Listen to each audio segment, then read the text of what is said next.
오늘 저는 잠언서 22장 4절 6절의 말씀을 가지고 크게 한번 따라하겠습니다. 형통한 자녀의 삶, 형통한 자녀의 삶, 이러한 제목으로 은혜의 말씀을 나누고자 합니다. 자녀를 둔 부모라면 자나깨나 자녀가 잘되고 형통하기를 바랄 줄로 믿습니다. 그러나 하나님은 이 세상 누구보다도 예수를 믿어 하나님의 자녀가 된 우리들이 항상 형통하고 생육하고 번성하기를 원하고 있습니다. 이런 믿으시면 아멘. 하나님은 택함 받은 이스라엘 백성들이 얼마나 복받기를 원하셨으면 당시의 지도자 모세에게 이야기하기를 너는 제사장 아론과 그의 자녀들에게 다음과 같이 축복하라. 이스라엘 백성들을 축복하라 명을 내리셨어요. 민수기 6장 24절 26절인데요 시작. 야훼는 내게 복을 주시고 너를 지키시기를 원하며 야훼는 그의 얼굴을 내게 비추사 은혜 베푸시기를 원하며 야훼는 그 얼굴을 내게로 향하여 드사 평강 주시기를 원하노라 할지니라 하라. 그리하면 내가 이같이 복을 주리라 라고 약속을 하셨거든요. 이런 하나님의 이 축복이 우리 가문에도 넘쳐나기를 예수님의 이름으로 축원합니다. 그런데 하나님께서는 이러한 약속된 축복이 우리만 받고 끝나는 것이 아니라 영원히 여러분 자녀들에게도 이어져 가기를 원하셨는데요, 이러한 이 약속된 축복이 우리의 자녀의 삶에도 흘러 계속해서 가문에 넘치기 위해서 어떠한 삶을 살아야 할까요? 저절로 겸손하게 하나님을 섬기고 야훼를 경외하는 삶을 살라, 이렇게 명령을 하고 있어요. 오늘 보면 잠언서 22장 4절입니다. 함께 합독해 시작. 겸손과 야훼를 경외함의 보상은 재물과 영광과 생명이니라 라고 말씀을 하고 있는데요, 솔로몬은 왜 겸손과 야훼의 경외함을 같이 기록하면서 강조했을까요? 그것은 겸손한 자가 야훼 하나님을 경외할 수가 있고 야훼 하나님을 경외한 자가 겸손한 삶을 살 수 있기 때문이죠. 더 나아가 나 자신을 겸손하게 낮추어서 하나님을 우러러 바라보면 하나님의 영광이 보이게 되고 하나님의 능력이 보이게 되고 우리 향하신 하나님의 은혜가 보이게 되는 거죠. 믿으시면 아멘.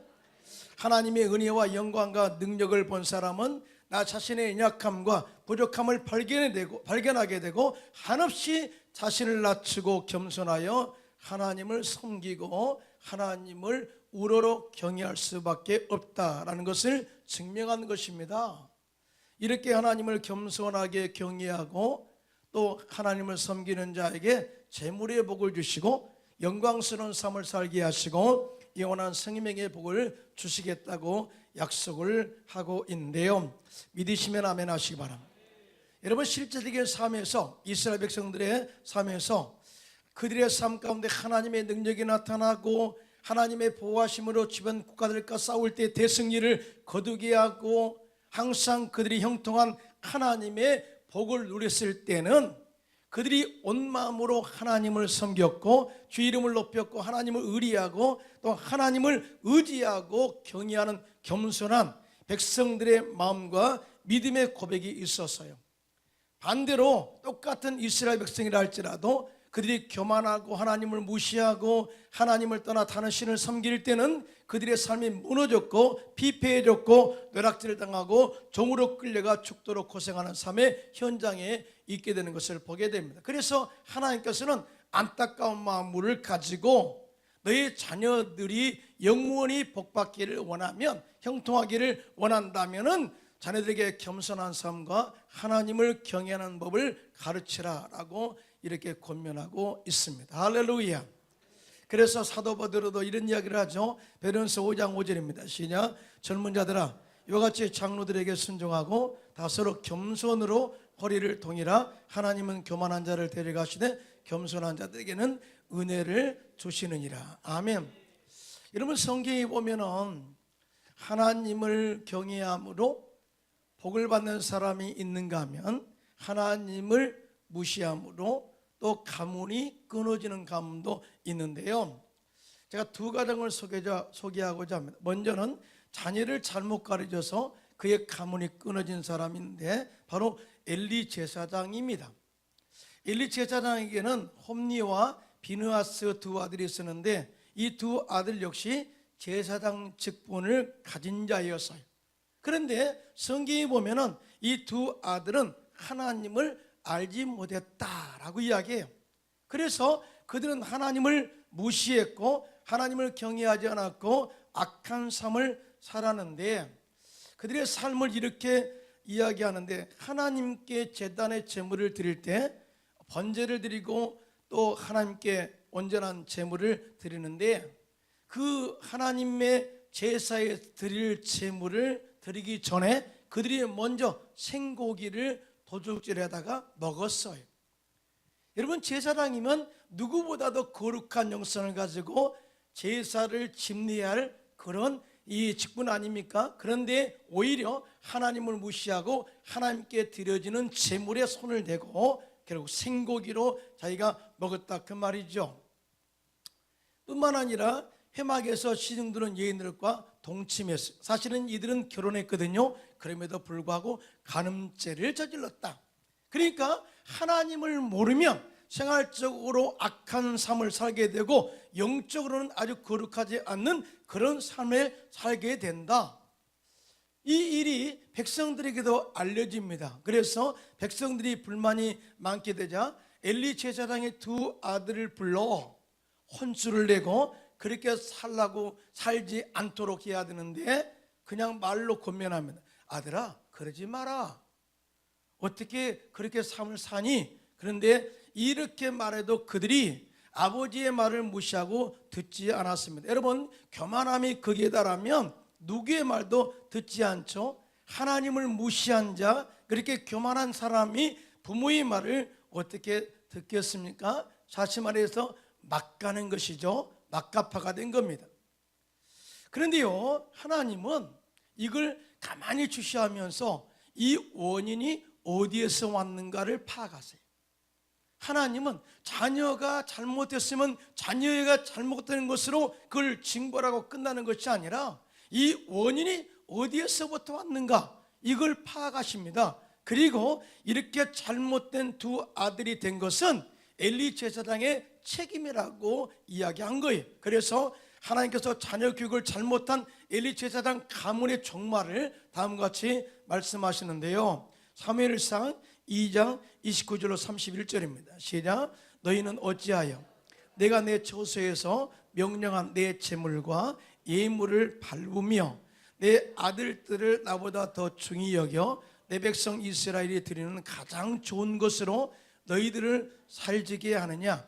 그러므로 이스라엘의 하나님 나 야훼가 말하노라. 내가 전에 내 집과 내 조상의 집에 내 앞에 영원히 행하리라 하였으나 이제 나 야훼가 말하노라. 결단코 그렇게 하지 아니하리라. 나를 존중히 여기는 자를 내가 존중히 여기고 나를 멸시하는 자를 내가 경멸하리라. 보라, 내가 내 팔과 내 조상의 집 팔을 끊어 내 집에 노인이 하나도 없게 하는 날이 이를지라라고 이렇게 예언의 메시지를 보내게 됩니다. 다시 말해서 하나님께서는 엘리 제사장 가문에 영원히 복을 주시기를 원하셨다는 거예요. 그런데 엘리 제사장이 하나님을 거역하고 하나님을 무시하고 존중하지 않고 이 백성들이 제일 좋은 곳으로 가려다가 하나님께 드는 예물을 자기들이 중간에 가로채서 살지게 했다는 거예요.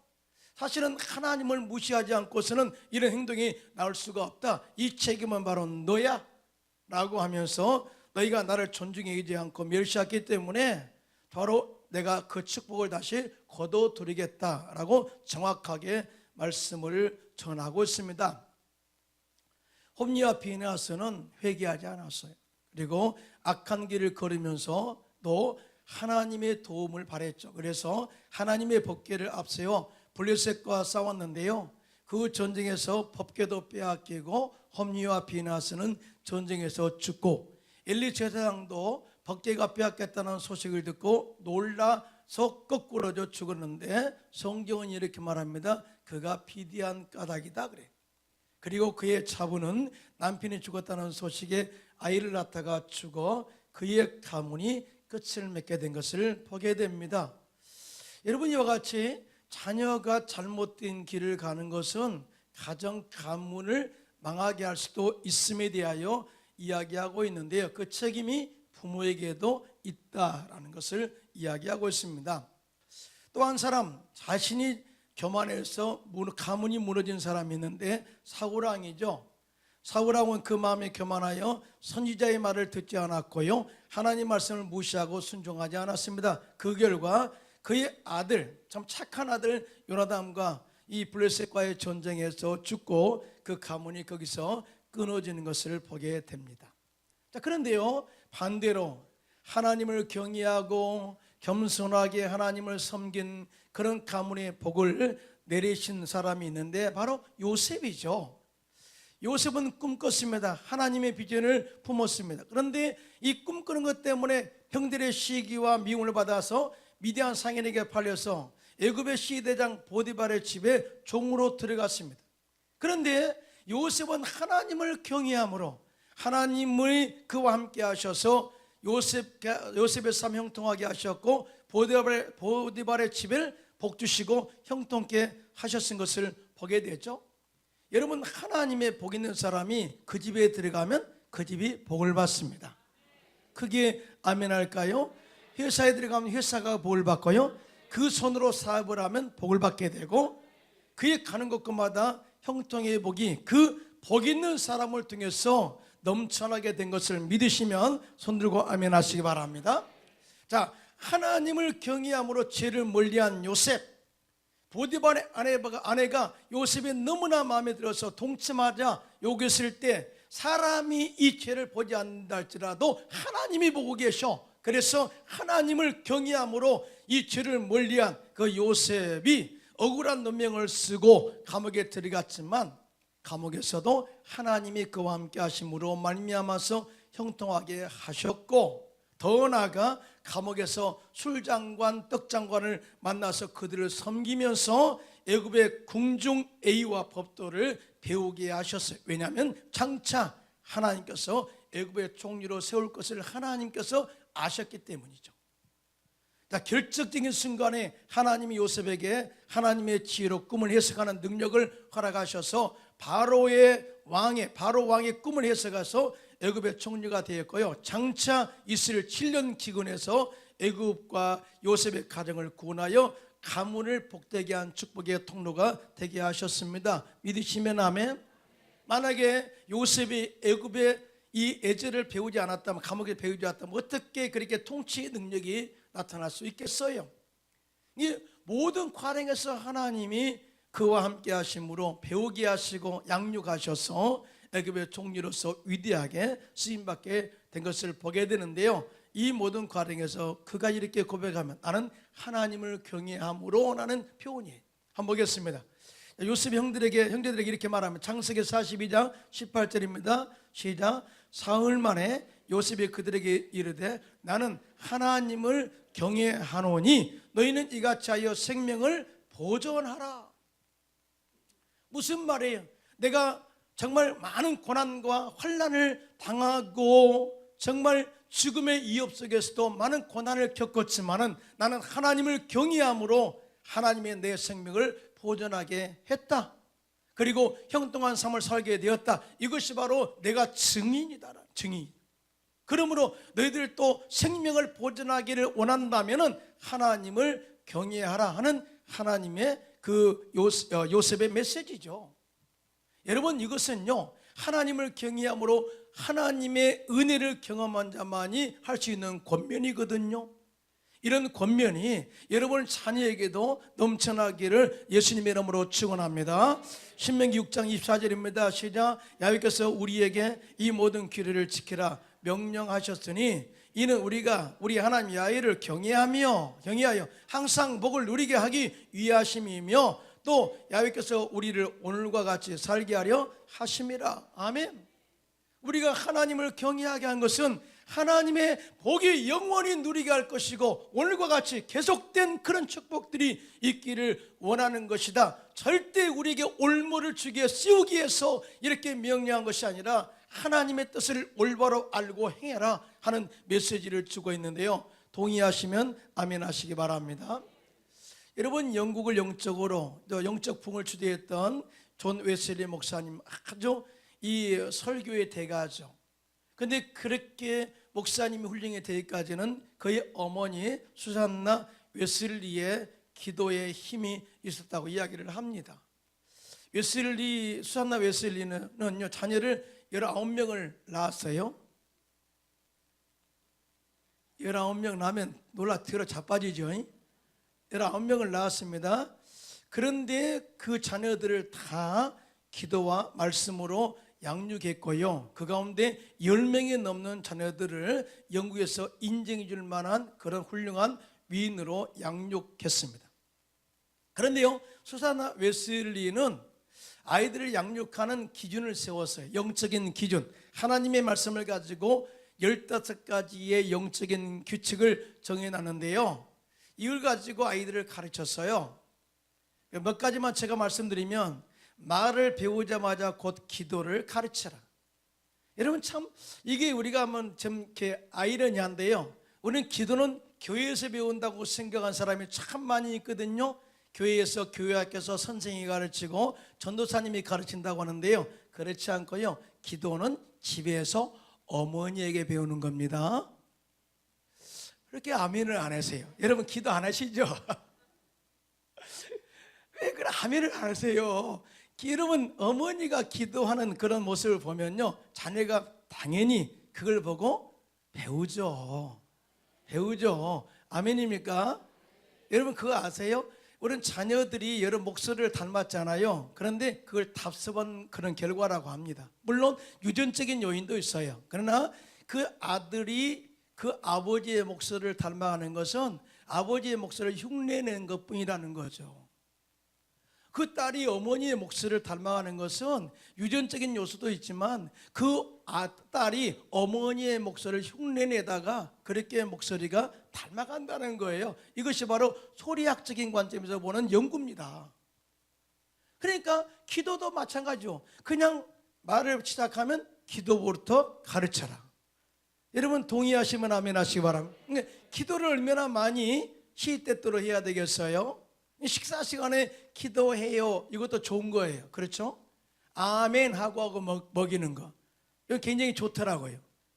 그 다음에 두 번, 거짓말을 철저히 막아라. 왜 거짓말이 나빠요? 거짓의 아비는 마귀거든요. 거짓말을 하게 되면 마귀의 자녀가 되는 것을 막아라.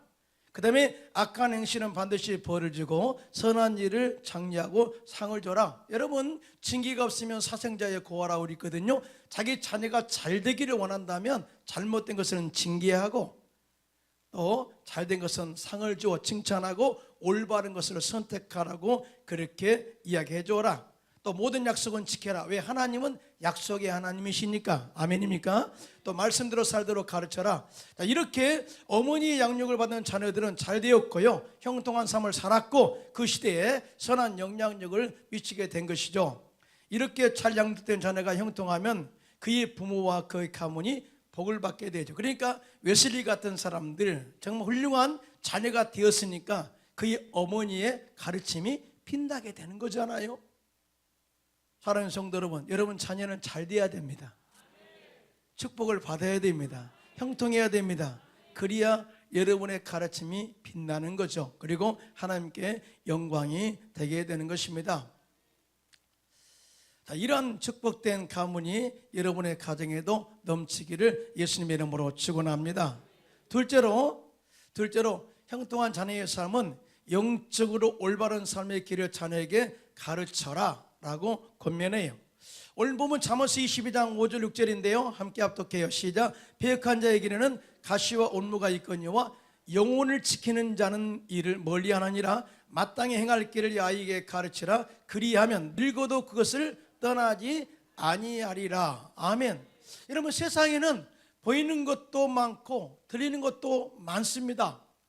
세상에는 하고 싶은 것도 많고 먹고 싶은 것도 많이 있습니다. 그런데 이 모든 것을 막무가내로 할 수는 없죠. 만약에 자기가 하고 싶은 것 다 한다면 그 사람의 미래는 그렇게 밝지 못해요. 자, 이렇게 옳고 그름을 판단하지 못하고 하게 되면은 삶의 종말이 폐망에 이르게 된다는 거죠. 오늘 본문에 보면은 삶의 두 방향이 있다고 제시하는데, 패역한 자의 길과 영혼을 지키는 자의 길. 패역한 자의 길에는 가시가 지르고 올무가 있어서 사람들을 유혹하고 죽이는 길로 인도합니다. 그러나 영혼을 지키는 자의 길은 아예 이러한 유혹을 사전에 차단하고 말씀을 따라 살기 때문에 그 길은 형통하다, 이렇게 그 형통한 길을 설명을 해주고 있어요. 여기뿐입니까? 하나님께서는 택함 받은 이스라엘 백성들이 잘 되기를 바라면서 너희 앞에 축복의 길과 저주의 길을 두었다, 생명의 길과 죽음의 길을 두었다. 그러므로 너희는 축복과 생명을 선택하라 라고 정확하게 우리의 삶의 방향을 제시해 줍니다. 여러분 동의하시면 아멘 하시기 바랍니다.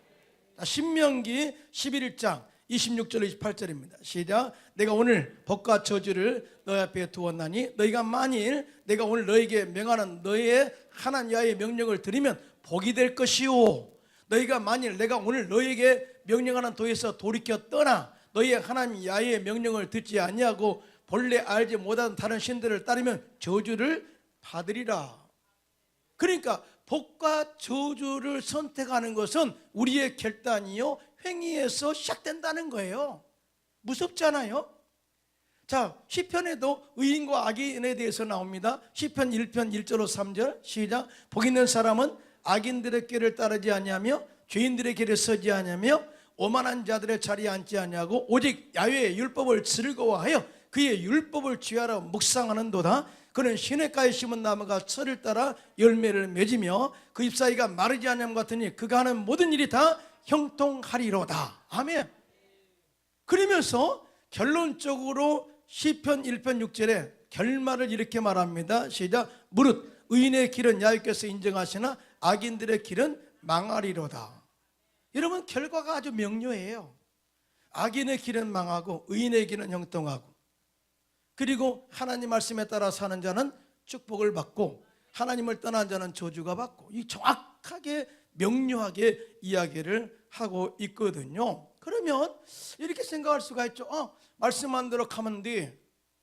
영혼을 지키는 길, 말씀을 지켜 행해서 생명과 축복의 길을 선택하는 것, 의인의 길을 가는 것, 이렇게 쉽다고 생각하지만 어린 아이들에게는 올바른 판단 능력이 없다는 게 문제입니다.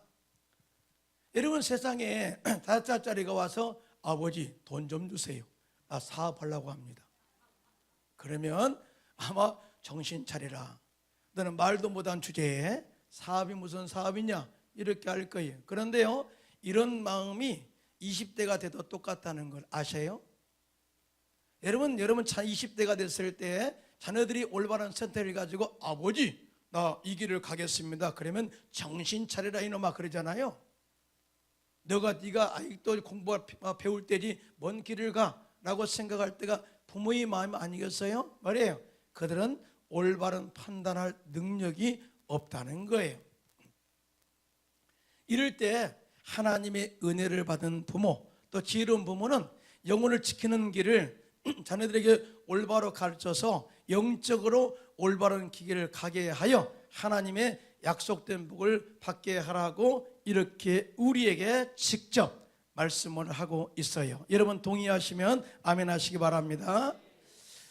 최근 우리나라 재벌 3세와 잘나가던 연예인들의 탈선을 보면서 마음이 참 안타까우면서도 그런 생각이 들었어요. 만약 그들 곁에 올바른 삶을 살고 있던 그 부모나 또 뿐만 아니라 그를 올바로 지도하는 선생이 있었다면, 그리고 이렇게 말했다면 아니야 그 길은 안 돼, 그 길은 패망의 길이야, 그 길을 가면 죽어 라고 계속해서 권면해주고 사랑으로 그렇게 권면했다면 이렇게 막 가기 전에 돌아설 수도 있었지 않았을까 하는 작은 소망의 생각을 가져본 적이 있습니다. 그러나 안타깝게도 주변에는 그런 사람이 없었던 게 문제예요. 왜냐하면 이것은 사회적 문제까지도 대두는데, 이 세상의 우상이 누구냐? 신이 뭐냐? 돈이에요. 돈, 재물이죠. 그래서 오늘날 신이 만무니즘, 즉 재물이 신이 돼가지고, 돈이라면은 남을 죽이고 마약을 사용하고 마약을 베풀고 팔고, 그 다음에 맞든 나쁜 짓을 하더라도 이에 대해서 그냥 묵인해주는 사회의 그러한 모습들이 결국은 그렇게 삐뚤어진 자녀의 삶을 낳게 되었다. 사실은 그 부모의 마음이 좋겠어요? 부모가 정말 돈 벌어줄 때는 좋았죠. 또 뭔가 해줄 때는 좋았지만은 그 돈이 어디서 나왔는가 라고 생각하는 것은 생각도 하지 않았을 거예요. 또 뿐만 아니라 내가 돈 많으니까 너 재벌 3세, 너는 마음대로 살아, 너 돈 내가 다 대줄게, 이런 것들이 결국 교만함을 낳고 결국은 타락의 삶을 걷게 했다는 거죠. 그러니까 그 가정은 축복의 저주인 거예요. 여러분, 정말 예수를 믿는다는 것은 참 좋은 겁니다. 믿으시면 아멘. 여러분, 예수를 믿으면 우리 영이 새롭게 사는 것인데요, 정말 영적으로 올바른 길로 가는 길을 제시하고 있고요, 생명의 길로 제시하고 있고요, 영혼을 살리는 길로 인도하기 때문에 예수를 믿고 하나님의 자녀가 되는 삶이 얼마나 중요하다는 사실을 다시 깨닫게 되시기를 예수님의 이름으로 축원합니다. 그래서 내가 곧 길이요 진리요 생명이라고 말씀하고 있잖아요. 예수를 믿는 것은 마치 선로 위에, 레일 위에 우리의 삶의 기차를 올려놓은 것과 똑같은 거예요. 우리가 새롭게 예수 믿어 자녀가 되어 하나님 자녀가 되어서 올려놓으면, 우리의 기차를, 삶의 바퀴를 올려놓으면 하나님이 성령의 바람으로, 말씀으로, 기도 가운데 이끌어 주셔서 영혼을 살리는 길, 축복의 길, 생명의 길로 인도할 줄로 믿습니다. 여러분, 자녀들이요, 사실 우리가 가르칠 때 안 들어요. 안 들어요. 교회 나와라 해도 안 들어요. 또 열심히 이렇게 살아, 아버지가 아무리 지혜를 가지고 이야기해도 듣지 않으려고 생각해요. 길을 달아요. 그러나 그들이 고난을 겪고 어려움을 당할 때, 그때 정말 아버지의 권면이 생각날 때가 참 많이 있어요. 이걸 기억하셔야 됩니다. 지금 현재 안 한다고 포기하지 마시고요, 끝까지 자녀를 권면하고 사랑으로 권면해주고 끝까지 기도의 줄을 놓지 않기를 예수님의 이름으로 축원합니다. 여러분, 세계적인 전도자로 쓰임받았던 빌리그레함 목사님, 그 후계자가 누구냐? 큰아들 프랭클린 그레이엄 목사님이셔요. 그런데요, 그 아들 프랭클린은 12살부터 22살까지 탕자였습니다. 탕자였습니다. 정말 그는요, 목사의 아들이었지만 독한 위스키를 마시고 총 쏘는 것을 좋아했고요, 오토바이 폭주에다가 별것 다 했습니다. 그럼에도 불구하고 빌리그레함 목사님은 그의 사랑을 가지고 끝까지 권면했어요. 그러면 안 돼, 그리고 너는 결단해야 돼 하고 22살이 되었을 때는 불러다가 결단을 쳤고요, 네가 하나님을 믿든지 제대로 따르든지 아니면 나가든지 말이에요. 아주 강력하게 이야기했습니다. 그럴 때 그 아들이, 아빠 그 지겨운 얘기 그만 좀 하세요. 좀 듣던 이야기죠, 그러죠? 자녀들이 아빠 교회 가라는 소리 좀 그만하세요. 그와 똑같은 거예요. 제발 지겨운 이야기 그렇게 하지 마세요. 그래도 여러분들은 해야 돼요. 예수를 믿으라고 해야 돼요. 아멘입니까? 그렇게 해야 돼요. 해야 됩니다. 예수를 믿으라고 해야 돼요. 권면해야 됩니다. 아멘입니까? 자, 그렇게 권면하고 기도하고 그렇게 권면했던 그 아버지를 박차고 나갔죠. 그리고 이곳저곳 비행기로 다니면서 한 번은 예루살렘에 갔어요. 한 호텔에 들어가서 가만히 생각해 보니까 아버지의 말한 것이, 거역한 것이 그렇게 좋지 않아 보여요. 그리고 내가 이렇게 살다가 결국 끝은 무엇인가 생각을 하게 된 거죠. 그래서 아버지의 말씀대로 내가 순종해야 돼, 살아야 돼, 이런 생각을 계속 들었는데, 마침 그 호텔에 기도원에서 공급해 준 성경이 있었어요. 그리고 성경을 딱 펼쳤는데 로마서 8장 1절 2절을 읽게 되었습니다. 시작. 그러므로 우리 또 예수 그리스도 안에 있는 자에게는 결코 정죄함이 없나니 이는 그리스도 예수 안에 있는 생명의 성령의 법이 죄와 사망의 법에서 너를 해방하였습니다. 아멘.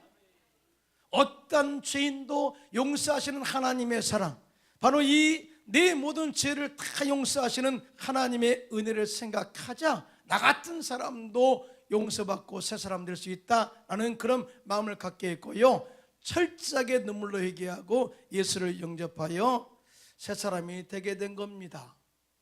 그리고 큰아들 플랭클린 목사님은 그의 아버지 빌리그리암 목사님 후계자가 되어서 전 세계 다니며 그의 아버지와 똑같은 제스처와 목소리로 복음을 전하는 위대한 전도자가 된 것이죠. 아마 올해 우리나라에 올 겁니다. 큰 집회를 하게 될 거예요.